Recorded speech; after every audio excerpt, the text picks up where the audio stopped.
Oh, well, good afternoon now.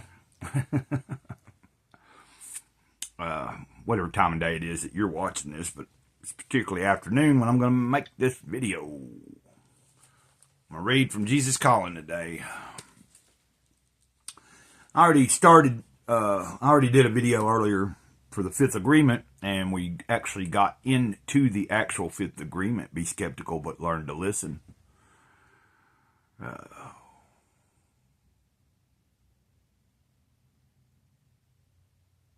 Okay.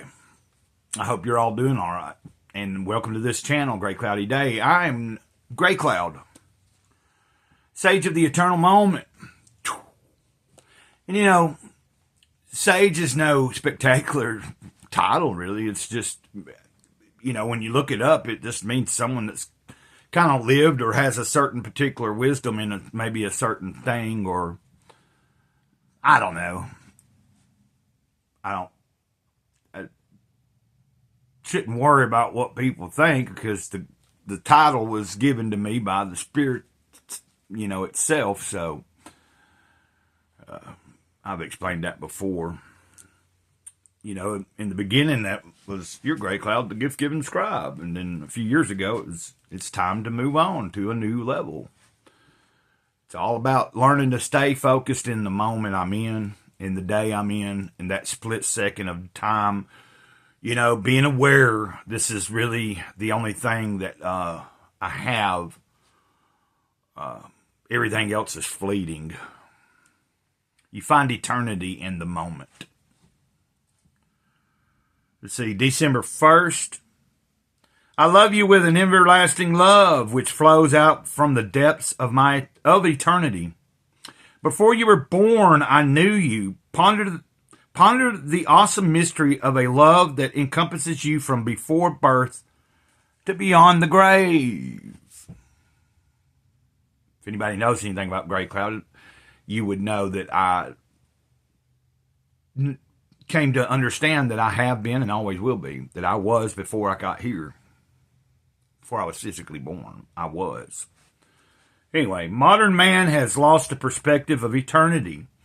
To distract himself from the gaping jaws of death, he engages in ceaseless activity and amusement. The practice of being still in my presence is almost a lost art.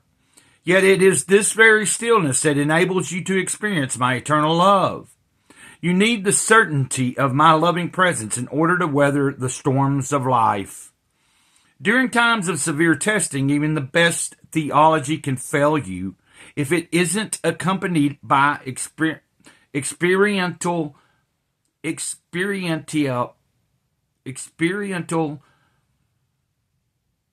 knowledge of me.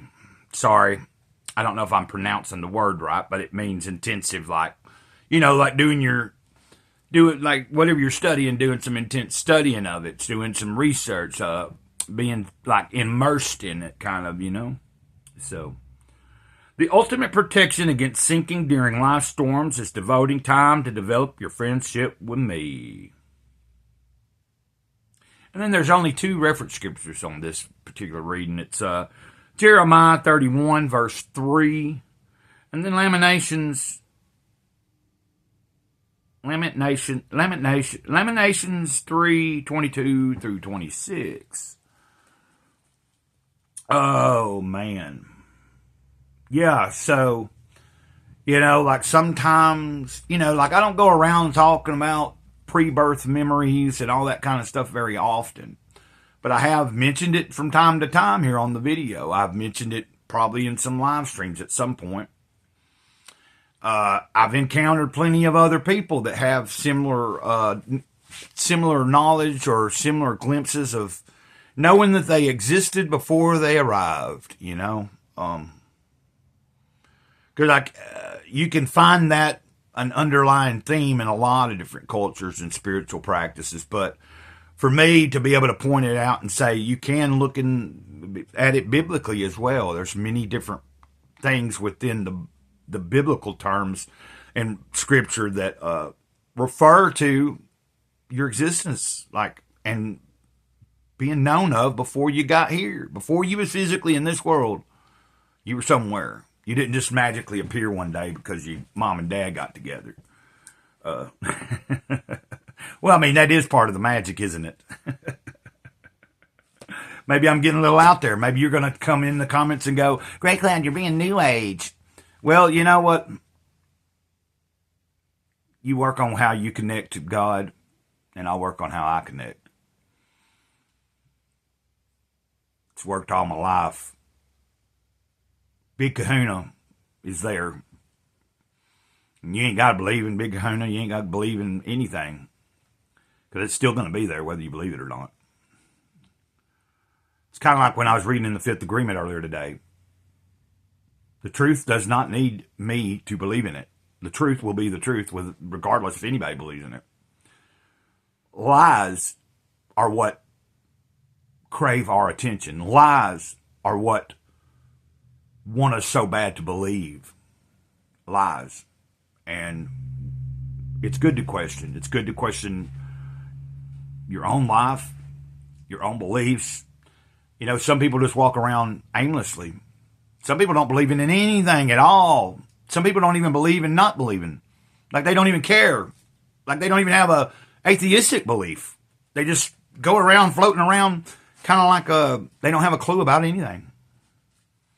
I admire that sometimes. I admire and used to think, I wish I could just be a rock where I didn't have to think. But you know, what if consciousness is in a rock and I happened to become a rock or was placed inside a rock and then I'm sitting there conscious for the rest of eternity, not being able to move? Well, I don't know.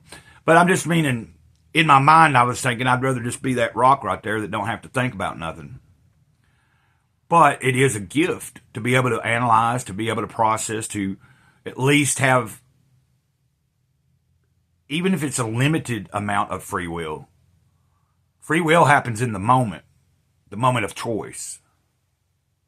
And of course, we have a lot of an illusion of choice as well. They create that a lot. They create illusion of choice. They make us think that we have to pick a side or this and that. I'm going to choose today to pick love and the eternal guidance of what has always spoke to me and the Spirit, you know. I think I've said enough. I think that makes sense. It makes sense to me as I say it. It's almost like the gray clouds, like I'm not actually saying the words. It's like coming from somewhere else, you know. A lot of times it is.